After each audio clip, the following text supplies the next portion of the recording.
마태복음 함께 보시겠습니다. 13장 44절에서 46절입니다.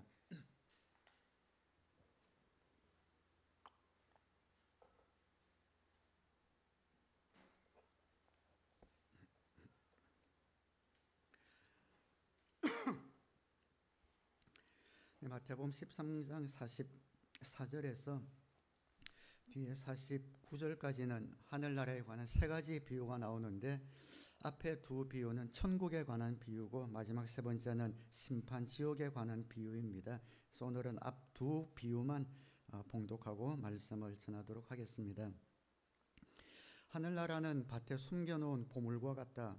어떤 사람이 그것을 발견하면 제자리에 숨겨두고 기뻐하며 집에 돌아가서는 가진 것을 다 팔아서 그 밭을 산다. 또 하늘나라는 좋은 진주를 구하는 상인과 같다. 그가 값진 진주 하나를 발견하면 가서 가진 것을 다 팔아서 그것을 산다. 아멘.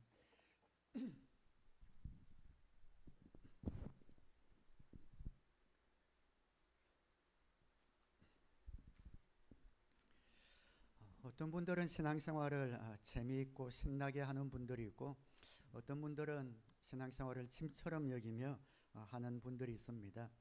어떤 분들은 활력이 넘쳐서 열매 맺으며 신앙생활 하는데, 또 어떤 분들은 힘이 들고 부담이 되는 분들이 있습니다.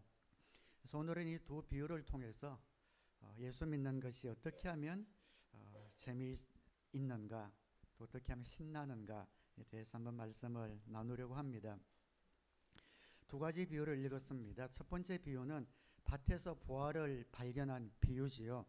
어느 사람이 밭에 갔다가 우연히 그 밭에 숨겨놓은 보화를 발견한 겁니다. 이스라엘도 외적의 침입을 많이 받는 그런 나라이기 때문에 외국에서 침략하면 보물을 감출 데가 없으니까 땅에 보물을 파먹었던 사례가 많았습니다. 6.25를 거치신 세대들은 아마 무슨 말인지 이해가 될 겁니다. 피난 갈 때 옷이나 귀중품 다 들고 갈 수 없어서 항아리에 채워서 땅에 파묻어 놓고 가기도 하지요. 그래서 보물을 땅에 묻어 놓고 갔는데 전쟁에서 죽든지 포로로 잡혀가서 돌아오지 않으면 그 보물은 거기 그대로 묻혀 있게 됩니다. 아마 첫 번 비유의 주인공도 이런 보물을 발견한 주인공으로 생각이 되어집니다. 어떤 연유인지 오랫동안 그 밭에 묻혀있던 값진 보화를 발견하고 너무 좋아서 자기가 가진 모든 것을 투자해서 그 밭을 사버린 것이죠. 두 번째 비유는 진주를 구하는 사업하는 분의 이야기입니다. 먼저 번 비유는 우연히 보물을 발견했지만 이 사람은 귀한 진주를 찾아 헤맸습니다. 그리고 생전에 볼 수 없었던 너무 아름답고 영롱한 진주를 발견한 거죠. 그래서 자기의 모든 재산을 다 팔아서 그 진주를 사고 기뻐했다는 그런 비유입니다. 하늘나라와 이와 같다. 하늘나라를 마음에 품고 살아가는 사람들의 마음은 이렇게 신나고 재미있다라는 그런 비유이기도 합니다. 이 비유에서 몇 가지 공통점을 발견합니다. 첫째는 아주 귀한 보물을 발견했다라는 거죠. 두 번째는 그것을 발견하고 가진 것을 다 투자했다라는 겁니다. 세 번째는 그것을 사고 나서 크게 기뻐했다라는 겁니다. 예수 믿는 것이 얼마나 귀한 것인가, 이 땅 살아가면서 하늘의 나라의 보화 같은 예수님을 모시고 살아가는 것이 얼마나 기쁜 일인가라는 것을 이 비유를 통해서 우리가 알게 됩니다. 그래서 예수 믿는 것에 재미를 못 느끼고, 교회에 나오는 것에 재미를 못 느끼고, 나아가서 신앙생활 하는 것에 재미를 못 느끼는 분들은 오늘 이 비유를 통해서 예수 믿는 것이 얼마나 소중하고 귀한 것인지를 다시 한번 마음에 새기는 그런 시간이 되면 좋겠습니다. 예수 믿는 것이 얼마나 귀한 것인가라는 것을 알 때에, 그때 비로소 예수 믿는 것이 재미있어집니다. 예수 믿는 것이 얼마나 좋은지를 경험하면 예수 믿는 것이 너무 좋아요. 너무너무 재미나고 너무 흥분되는 그런 일인 것을 알게 됩니다. 예수 믿는 것이 뭐가 그렇게 귀한 거냐라고 물어본다면 첫 번째, 예수님께서 우리를 하나님을 만나도록 해주셨기 때문에 그렇습니다. 여러분, 우리 인생에서 성공하려면 사람을 잘 만나야 합니다. 사업할 때도, 직장 생활할 때도, 결혼할 때도 사람을 잘 만나야 합니다. 캐나다 이민 오신 분들은 내가 누구를 만나느냐에 따라서 캐나다 이민 생활이 달라지죠. 특히 공항에 도착할 때 누가 나를 픽업하느냐에 따라서 많이 달라집니다. 픽업하는 분이 조그만 사업을 하는 분이면 자기도 사업을 할 가능성이 많고, 직장 생활하는 분이면 직장 생활을 할 가능성이 많겠죠. 집을 구해도 픽업 나온 분의 집 가까이에 살 확률이 많고, 교회를 정해도 그분과 같은 교회 다닐 확률이 많을 겁니다. 캐나다의 삶이 누구를 만나느냐, 특별히 누구를 처음 만나느냐에 따라서 많이 달라집니다. 강지현 목사님은 캐나다 오실 때 누굴 제일 처음 만나셨어요? 예? 백수요? 그런데 그래요? 그럼에도 불구하고 안 해본 직업이 없이 너무 자립적인 삶을 잘 살고 계시네요. 반면교사가 된 것 같습니다. 인생에서 사람을 잘 만나는 것처럼 중요한 것이 없습니다. 우리 예수님께서는 그냥 사람이 아니라 하나님을 만나게 해주신 분입니다. 우리가 하나님을 만나기 위해서는 아무리 애를 써도 만날 수 있는 분이 아닙니다. 아무리 수양을 해도 만날 수 있는 분이 아닙니다. 아무리 고행을 해도 만날 수 있는 분이 아닙니다. 하나님을 만날 수 있는 길은 오직 예수님을 통해서만 가능합니다. 요한복음 14장 6절에 예수께서 그에게 말씀하셨다. 나는 길이요 진리요 생명이다. 나를 그치지 않고서는 아무도 아버지께로 갈 사람이 없다. 그냥 보통 사람도 아니고 천지 만물을 지으신 창조주 하나님, 나의 모든 것을 아시고 모든 것을 하실 수 있는 전지전능하신 하나님을 만나게 해주시는 그 예수님을 알고 예수님을 믿게 되는 것보다 더 기쁜 일이 세상에 어디 있겠습니까? 하나님을 만나게 해주시는 예수님을 알고 믿는 것이 얼마나 귀한 것인가를 오늘 다시 한번 여러분 마음 가운데 깨닫고 새기셔서 재미있는 신앙생활 하시기를 주님의 이름으로 축원합니다. 예수님은 우리의 사후를 보장해 주시는 분입니다. 우리 청년들은 죽음 이러면 아직 먼 일처럼 느껴지죠. 남의 일처럼 느껴질 겁니다. 연세가 드신 분들도 마찬가지입니다. 마치 자신에게는 죽음이 안 찾아오는 것처럼 이 땅에 쌓아놓고 사시는 분들이 많이 있습니다. 그러나 우리가 의식하건 의식하지 못하건 인정하건 인정하지 않건 죽음은 누구에게나 찾아옵니다. 이런 죽음을 당할 때 사람들은 여러 가지 다른 태도로 죽음을 맞이하지요. 어떤 사람은 돌아보니 이루어놓은 것 하나도 없는 것 같아서 후회하면서 후회의 죽음을 맞이하는 분이 있습니다. 어떤 사람은 임종하면서 보니까 너무 옆에 있는 사람들을 상처 준 것이 이제 생각이 나는 거죠. 못할 짓을 한 것이 생각이 나서 괴로워하면서 가책으로 죽음을 맞이하는 사람도 있습니다. 어떤 사람은 나이가 들었는데도 불구하고 소리 지르면서 도와주세요, 살려주세요 하면서 괴로움 가운데 두려움 가운데 죽음을 맞이하는 사람도 있습니다. 그런데 예수님을 영접한 우리들은 기쁨으로 죽음을 맞이할 수가 있습니다. 우리는 죽은 다음에 인생이 끝나는 것도 아니고 어떤 동물로 환생하는 것도 아니고 영생이 있다는 것을 알기 때문이죠. 죽음이라는 관문을 지난 다음에 하나님과 더불어 영원히 살 것을 우리는 압니다. 요한복음 11장 25절에 예수께서 마르다에게 말씀하셨다. 나는 부활이요 생명이니 나를 믿는 사람은 죽어도 살고.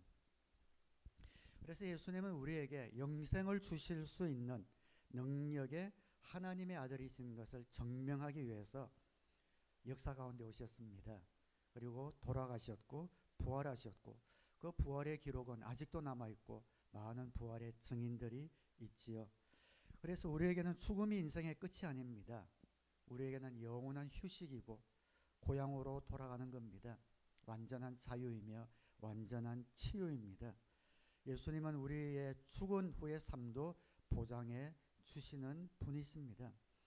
이런 분을 알고 이런 분을 믿으며 이 땅 살아갈 때 죽음을 두려워하지 않으며 소망 가운데 살 수 있는 이러한 기쁨, 이러한 복을 주신 예수님이 우리 가운데 있다면 이 세상 살아가는 것이 기쁘지 않을 수가 없습니다. 대한민국에 3대 거짓말이 있다고 그러지요. 장사하는 사람이 남기고 판다, 미치고 판다, 미치고 판다라는 것이고, 또 미혼 여성이 난 혼자 살 거야라는 것이고, 세 번째가 연세 드신 분이 빨리 죽어야지가 3대 거짓말이라고 합니다. 근데 제가 일주일에 한 번씩 제 아버지를 만나서 이제 식사를 하고 시간을 보냈는데, 만날 때마다 한 번도 안 빠지고 차를 타고 나오면은 아버지는 빨리 하나님께 자는 중에 나를 데리고 가달라고 기도를 하는데 응답이 없다, 응답이 없다, 그런 말씀을 자주 하셨어요. 처음에는 그게 좀 듣기가 좀 부담스럽고 싫었는데 한 번도 안 빠져 그런 말씀을 하셔요. 진짜인 것 같아요. 아버지가 하시는 것이 천국에 대한 소망이 너무 강하셔서 정말 하루라도 빨리 하나님 품에 가고 싶다, 그런 말씀을 자주 하셔요. 또 이건 아버지 또 영적 체험이니까 그냥 편하게 들으세요. 아버지는 예전에도 기도가 환상 가운데 바울 사도를 자주 만난대요. 자주 만나서 뭐 이렇게 말씀 주며 성경 읽으면 모르는 걸 물어보면은 답도 해주고 이래가지고 그걸 가지고 강의도 하고 막 그러셨다고 그런 말씀 자주 하셨는데, 요즘도 환상 가운데 이제 바울을 만나면은 바울한테 그렇게 부탁을 한답니다. 바울 선생님 갈 때 나 좀 같이 데리고 가달라고 부탁을 한대요. 근데 바울이 딴 이야기는 대답을 하면서 그 이야기는 전혀 대답을 안 하고 그냥 가서 서운하다 뭐 이런 이야기도 하시긴 합니다. 근데 그 말씀을 하실 때 정말 하나님 앞에 이렇게 천국에 가고 싶다고 말씀하면서 이 땅에 사명이 있어서 나를 오랫동안 살게 하는 것이라면 사명을 주시든지, 근데 지금 보니까 이제 나이도 있고 건강도 오래서 뭐 사명을 감당할 만한 체력이 안 된다는 거예요. 중보기도를 하는 것도 힘이 워낙 들어가서 기도하는 것도 힘들고 사명도 감당할 것도 없는 것 같은데 왜 안 데려가시는지 하나님께 원망이 들고 또 그렇게 기도를 하고 있다, 이런 말씀을 그저께도 만났는데 그런 말씀을 하셔요. 그래서 그 말씀 속에 좀 진심이 담긴 것 같고, 그래서 언제든 하나님이 부르시면 기쁨으로 좀 가시겠다, 이런 마음이 저도 들긴 합니다. 아니 나도 속고 있는 건가? 그게 아닌데 말씀하시는 건지 모르겠지만 천국에 관한 그런 소망을 말씀하실 때 저 마음 가운데도 참 좀 아름답다, 귀하다, 이런 생각이 들어요. 우리가 이 땅의 삶을 다하면은 영원한 완전한 자유와 치유가 있는 천국을 예수님이 우리에게 허락해 주셨는데 그 예수님을 믿는 것이 얼마나 귀한가라는 생각을 저도 하게 됩니다. 예수 믿는 것이 귀한 세 번째 이유는 예수님이 우리 현재 삶도 책임져 주시기 때문이죠. 예수님은 이 땅의 모든 권세를 가지신 분입니다. 마태복음 28장 18절에 예수께서 다가와서 그들에게 말씀하셨다. 나는 하늘과 땅의 모든 권세를 받았다. 이 권세를 가지신 분이 우리에게 능력을 주셨습니다. 요한복음 16장 23절에 내가 진정으로 진정으로 너에게 말한다. 너희가 아버지께 구하는 것은 무엇이나 아버지께서 내 이름으로 주실 것이다. 기도의 능력을 주셨습니다. 우리의 삶을 개척해 나가는 도구로 기도를 주셔서 기도를 통해서 능력 있는 삶을 살게 해주셨습니다.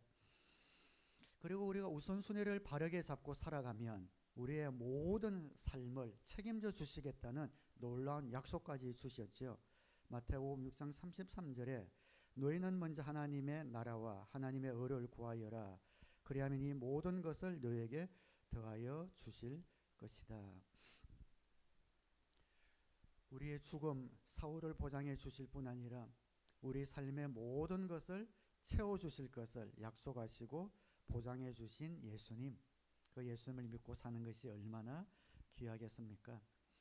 예수님을 믿는다는 것이 얼마나 큰 특권이며 얼마나 큰 축복인가. 그냥 익숙하게 예수님을 믿고 살아갔는데 예수님을 믿는 복이 특권이 참 놀랍다라는 것을 다시 한번 오늘 말씀을 통해서 여러분 마음 가운데 새기셔서 기쁨 가운데 사는 성도님들 되시기를 주님의 이름으로 축원합니다.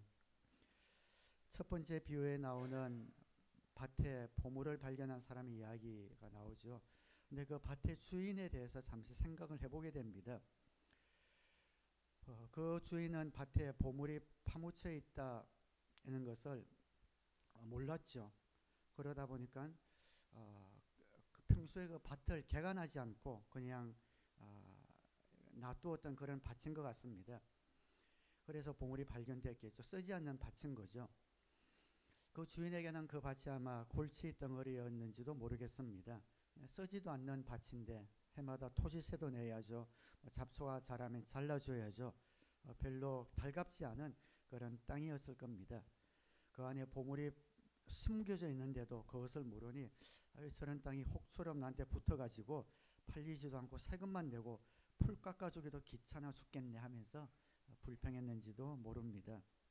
보물이 숨겨져 있는 얼마나 귀한 땅인지 몰라서 그랬겠죠. 예수 믿으면서도 불평하는 분들이 바로 이런 분들이 아닐까요? 보물이 숨겨져 있는 땅을 가지고도 불평했던 주인처럼 이 땅의 가장 소중한 보물인 예수님을 모시고 살면서도 불평한다면 그 예수님이 얼마나 귀한 분인지 모르기 때문에 그렇게 살아가는 겁니다.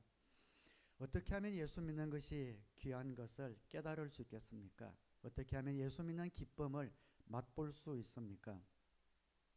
투자해야 합니다. 투자할 때 그 기쁨을 맛볼 수 있습니다. 이 비유에 나온 사람들도 투자를 했지요. 첫 번째 나온 사람도 보물이 있는 것을 발견하고 자기 가진 것을 모두 팔아서 그 밭을 샀습니다. 그리고 나서 그 기쁨이 컸습니다. 그런데 그 밭에 보물이 있더라 아는 것만으로는 기쁨이 그렇게 클 수가 없었겠죠. 밭을 샀기 때문에 기쁨을 누렸고, 진주를 발견한 사람도 자기가 가진 모든 것을 투자해서 샀기 때문에 기쁨이 충만했습니다. 어떤 사람이 은퇴 계획을 갖고 교회 주위에 좀 농장을 하나 샀다고 생각해 봅시다. 농장을 해야 하는데 농장 주위에 황무지 같은 것이 있는데 검은 물이 고여 있는 거예요. 가서 봤더니 석유입니다. 설베이를 해보니 그 밑에 석유 매장량이 엄청나다는 것을 발견을 한 겁니다. 어떻게 하겠습니까?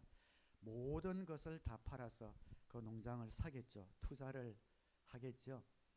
자기 자동차 살 것, 가구 살 것 전부 다 미루고 투자를 할 겁니다. 다른 사람이 보면 미친 사람입니다. 그 황무지 같은 농장을 온 돈을 다 들여서 사는 것을 보면 미친 사람처럼 보이지만 현명한 사람인 겁니다. 오히려 난 조금 이따 새 차를 사야 돼, 가구를 바꿔야 돼 하면서 투자하지 않는 사람이 오히려 미친 사람일 겁니다. 우리가 예수 믿는 기쁨을 알려면 조금 그래서 미쳐야 합니다. 살아가면서 예수 믿는 기쁨을 누리려면 예수님에게 좀 미쳐 보아야 합니다. 여러분, 어떨 때 우리가 행복합니까? 뭔가에 미쳐 있을 때 행복하지 않습니까? 하나님이 주신 욕구라고 생각해요. 우리가 뭔가에 미치고 싶은 욕구를 주셨다고 생각합니다. 골프에 미쳐 있는 사람, 어떤 사람은 예술에 미치고, 어떤 사람은 사업에 미치고, 어떤 사람은 정치에 미칠 수도 있죠. 미칠 것을 못 찾는 사람은 노름이나 도박에 미치기도 합니다. 술에 미치기도 합니다. 뭔가 미쳐 있을 때 살아있는 느낌이 들기 때문에 그러는 거겠죠. 그런데 문제는 우리가 무엇에 미치든 거기에는 반드시 어떤 파괴가 따라옵니다. 아무리 좋은 곳에 미쳐도 새로운 삶 들어오면 좀 배우게 될 텐데, 결국에는 좋은 곳에 미쳤는데도 나중에는 가정이 희생되고 파괴가 따라오고 이웃을 파괴하는 것을 보게 됩니다. 위대한 예술품을 남겨놓은 예술가들의 삶을 돌아보아도 그 사람들이 위대한 예술가가 되어서 좋은 예술 작품을 남겼다 하더라도 그 전기를 읽어보면 나중에 자신의 삶도 파괴되고 가정과 이웃의 삶을 파괴하는 것을 보게 됩니다. 사업도 마찬가지입니다. 이것이 인생의 딜레마입니다. 무언가에 미치고 싶은데 미쳐야 되는 본능이 있는데 미치니까 나중에 그 삶이 파괴되더라는 것이죠. 사랑하는 여러분, 그런데 미쳐도 좋은 것 하나 있습니다. 예수님입니다. 예수님에게는 미쳐도 상관없습니다. 괜찮습니다. 어떤 사람은 예수님에게 미치는 것을 걱정하기도 하죠. 예수님에게 미쳐서 뭐 가정도 안 돌보고 뭐 거기 뭐 교회 빠져서 산다, 생업도 돌보지 않는다, 그렇게 이야기하기도 하지만 그 사람은 예수 미친 것이 아니라 교회나 뭐 교주에 미쳤을지 모릅니다. 예수님에게 미치면 그런 일이 일어나지 않습니다. 우리가 예수님에게 미칠 때에 나도 살고 이웃도 삽니다. 예수님에게 올인하면 올인할수록 그분께서 나를, 우리 삶을 책임져 주시고 말할 수 없는 기쁨을 주십니다. 많은 신앙인들이, 많은 신자들이 왜 기쁨이 없는가? 가장 큰 이유 중에 하나가 예수님에게 미쳐보지 않았으라고 생각해요. 적당히 믿는 거죠. 그 다른 사람이 믿을 때도 야야 적당히 해, 이렇게 미치면 안 돼, 큰일 나 라고 그 기쁨까지 맡게 되는 이런 사람 때문에 그 기쁨을 빼앗길 수도 있습니다. 아닙니다. 예수님에게는 마음껏 그분에게 안겨도 좋고 미쳐도 좋습니다. 그럴수록 예수는 우리에게 소망과 생명과 기쁨을 주시는 분입니다. 테레사 수녀 예수님에게 미쳐서 정말 그 가난한 빈민가의 어린아이들 품에 품고 있는 그 사진 보면은 얼굴에 말할 수 없는 평화와 기쁨이 가득하지 않습니까? 예수님에게 미쳐서 그 삶도 기쁨으로 감내하는 겁니다. 선교사님들 문화 풍습이 다른 곳에 가서 말 통하지 않고 말라리아 걸리고 동상에 걸려도 그 삶은 기쁨이 충만합니다. 복음을 전하기 위해서 그들의 삶을 던지는 이유가 어디 있습니까? 예수님에게 미쳐서 그렇습니다. 저는 뭐 10년 이상 꾸준히 선교 편지를 제게 보내오는 선교사님들이 몇 분 계셔요. 그 편지를 읽을 때마다 제 가슴도 막 뜁니다. 그리고 뭐 부끄럽게 여겨지고 정말 귀하다, 귀하다. 그때마다 가슴이 뛰는 일들이 많이 있습니다. 그 어려운 곳에서 선교 사역을 하면서 그분들에게 돌아오는 보상이 무엇이 있겠습니까? 기쁨 하나입니다. 주님이 주시는 기쁨. 그것 보고 그들의 삶을 바치는 거죠. 기독교 방송에서 그런 간증을 들었습니다. 세계 여행을 많이 다니는 분이 감비아 선교사님을 방문을 한 겁니다. 비행기도 몇 번을 갈아타고 비자도 간신히 받아서 내렸더니 그 선교지까지 가는 버스도 들들들 하는 낡은 그런 버스를 타고 한참을 돌아 거기서 도착합니다. 햇볕도 잘 들어오지 않는 움막에 그 선교사님이 살고 있습니다. 밥은 아침에 한 끼만 드시고 하루 종일 사역을 하고 있습니다. 날마다 말라리아 약으로 지탱을 하는 선교사님이죠. 저녁이 돼서 거기 선교사님과 함께 방문한 분들이 함께 모여서 이야기를 합니다. 거기를 방문한 사람들이 있었는데 오랜만에 사람들을 만나니까 밤새 그 캄캄한데 불도 들어오지 않는 데서 그 선교사님이 이야기를 나누는 겁니다. 그곳에서 하나님이 어떻게 역사하셨는지 그 선교 사역을 나누는 거예요. 그런데 그 방문한 사람이 그런 이야기를 했습니다. 제가 그렇게 앉아서 선교사님과 이야기를 나누면서 하나님이 같이 계시다는 것이 얼마나 피부로 느껴지는지 자기가 손을 뻗는 것이 겁이 났다는 겁니다. 손을 뻗으면 하나님이 거기에 잡힐 것 같아서 겁이 나더란 겁니다. 그 삶 속에 얼마나 하나님이 날마다 함께 하시는지 깜깜한 가운데 그 이야기만 들어도 하나님의 임재가 가득 느껴지고 그 선교사님의 열정과 기쁨이 느껴지면서 손만 뻗으면은 거기에 있는 하나님이 잡힐 것 같아서 겁이 나더라. 그러면서 하시는 말씀이, 여러분 우리가 선교사님을 위해 기도하지만 선교사님을 절대로 불쌍하게 생각하지 마십시오. 진짜 불쌍한 것은 우리 자신입니다. 그런 이야기를 하는 것을 들었습니다. 얼마나 큰 기쁨이 거기에 있었겠습니까? 예수님에게 미친 사람에게 있는 보상입니다. 기쁨과 즐거움입니다. 예수님에게 미친 사람은 주위를 밝게 해줍니다. 우리 자신이 어떻게 이웃을 밝게 해줄 수가 있겠습니까? 우리는 소스가 아닌걸요. 반사체에 불과한걸요. 예수님에게 미칠 때 비로소 우리는 주위를 밝게 비출 수가 있습니다. 예수는 그렇게 지나치게 믿는 것 아니야 하고 바운더리를 쳐놓고 믿는 분들은 자신의 삶에도 기쁨이 없을 뿐더러 다른 사람으로 하여금도 예수 믿는 기쁨을 빼앗아가는 사람입니다. 예수는 적당히 믿는 것이야. 교양 있게 믿는 그 믿음에는 절대로 그런 기쁨이 찾아올 수가 없습니다. 그리고 그 마음에는 예수 믿는 기쁨이 없고 신앙은 항상 짐이 됩니다. 교회 나가는 순 부담이며 사역도 짐이 되겠죠. 어떻게 하면 예수 믿는 것이 재미있어지는가?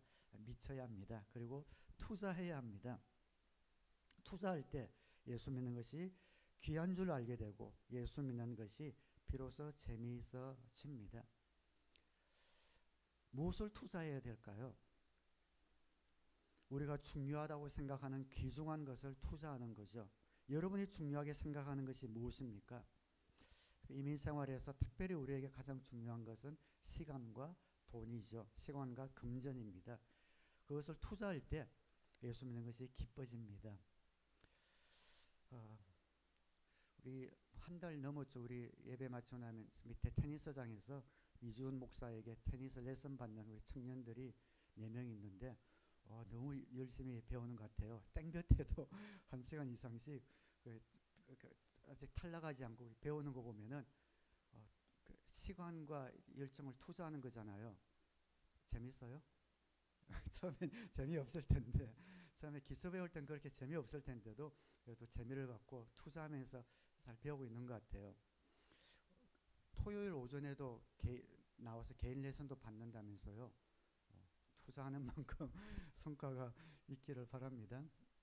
근데 어제 아침에는 이주은 목사가 아마 자기 클럽에서 있는 전체 교민들 테니스 대회가 있는데 아마 복식거지에 출전을 한 것 같아요. 근데 들어보니까 배우는 우리 학생 청년들이 응원하러 갔다면서요. 선생님, 코치, 시합한다고 피켓까지 써서 응원하러 갔다고 그러던데 졌다며요. 코치 바꿔야 될 것 같은데. 예. 그래서 그런 모습 보면은 야, 학생 청년들이 열정이 있구나. 투자하는 것만큼 재미있으니까 투자를 하는 겁니다. 시간을 투자하고 돈을 투자하는 거죠. 예수 믿는 그것이 재미있어지려면 여러분 시간을 투자하셔야 합니다. 시간 내어서 주중에 성경 공부도 하셔야 하고 기도에도 시간을 투자해야 합니다. 우리가 예수 믿는 것이 얼마나 귀중한가 알기 위해서는 또한 우리의 금전, 하나님께 구별해 드리는 것 투자해야 하고 또 플롯 마니를 만들어서 언제나 필요가 있는 곳에 흘려보내는 금전도 투자할 때에 예수 믿는 것이 재미있어집니다. 그 플롯을 흘려보낼 때 또 채워주시는 능력을 체험하면서 우리의 믿음이 깊어지고 예수 믿는 기쁨이 늘어나는 거죠. 예수님도 이것을 너무 잘 아셔서 마태복음 6장 21절에 너의 보물이 있는 곳에 너의 마음도 있을 것이다 라고 말씀해 주셨습니다. 저는 우리 교회 성도님들은 대부분 예수 믿는 기쁨을 누린다고 생각합니다. 보통 다른 교회들과 비교한다면은 예수 믿는 기쁨을 평균 이상으로 누리고 있는 분들이 우리 교회 성도님들이 아닐까 생각이 되어집니다. 이태현 목사님이 한 달 전에 방문하고 와서 우리 교회 오랜만에 방문했더니 너무 생기가 넘치더라, 따뜻하더라, 가정교회라 다르더라 하면서 입에 침이 마르도록 칭찬하신 것이 제 마음에 굉장히 보람이 되었는데 교회 분위기가 밝고 또 생기가 넘치는 이유가 무엇인가? 성도님들이 시간과 물질을 투자하기 때문이라고 생각합니다. 삼공부에 투자하시고 또 목장 모임 금요일마다 와서 시간을 투자하고 친교 봉사 빌 때가 있으면 기꺼이 이렇게 투자하는 이러한 섬김의 삶이 있기 때문에 이런 기쁨이 우리에게 선물로 주어진다고 생각합니다. 말씀을 맺겠습니다.